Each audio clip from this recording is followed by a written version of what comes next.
kulit. May naimbento na naman akong kalokohan. Ay, ito, tingnan nyo. Ganito kasi daw ito, mga kakulit. Tara, subukan muna natin.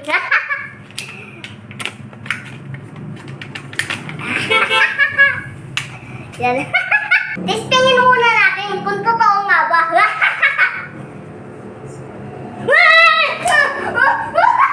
Ang lakas mo! Kinilig ako! Umanda kayo! Ari na naman kayo ngayon sa akin, mama at papa. Ganito mga kakulit.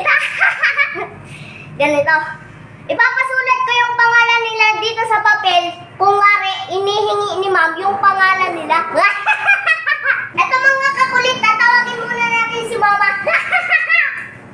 Yan, ito na guys. Susulat mo daw yung pangalan ko dito, tapos yung pangalan mo daw. Tapos, isusulat mo daw din yung pangalan ni papa. Yan. Paano ni teacher na pagawa ni teacher? Kanina pangalan mo na? Isa. Sulat lahat? Lahat ng pangalan? Kung sino daw yung lahat ng nasa bahay. Kasi lahat ng kasama sa bahay susulat dito ang pangalan. Pangalan lang. Pangalan. Pangalan mo muna dito. Ito lang talab ito. Ito lang talab.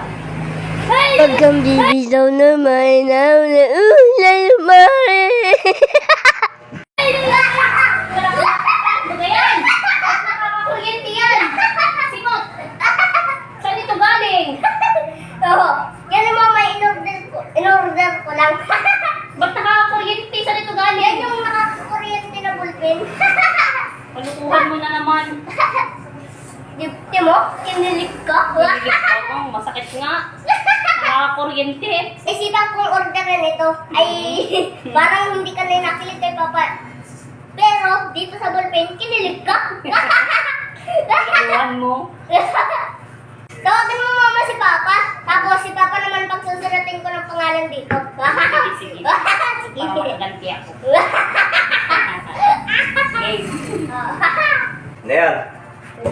Upo ka muna dito. May napagawa si ma'am.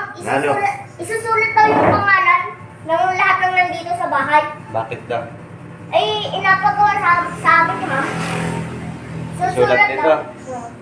Susulat daw lahat ng pangalan. Pangalan ko, Nandito sa bahay. pangalan ni Mao, pangalan mo? Yun lang?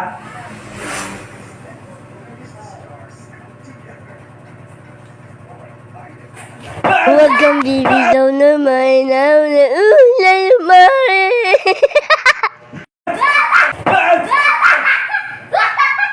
Ganun yung ballpen na yun. Bakit? Ganun itong ballpen na ito. Ay! Kasi nakilig. Ito. Mga kakulit, kinikilig. Ba't ganun itong ballpen na ito? Yan po ba yung yung di kuryente na ballpen? Gusto mo daw?